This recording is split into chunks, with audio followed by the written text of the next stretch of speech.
Now you may think that, okay, what motivates companies to report sustainable information in the financial reports? One of the key influencers are the stakeholder groups.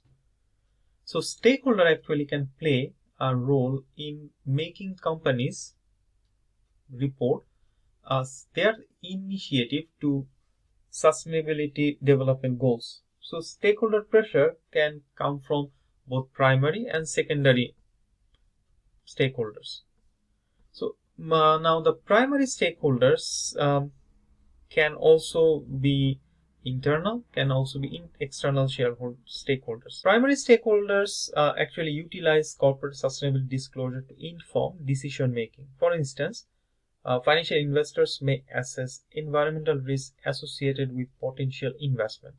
While primary stakeholders play a vital role, they are often criticized for prioritizing their interests only. So they may go back and focus too much on their own priorities, and that can lead to some criticisms.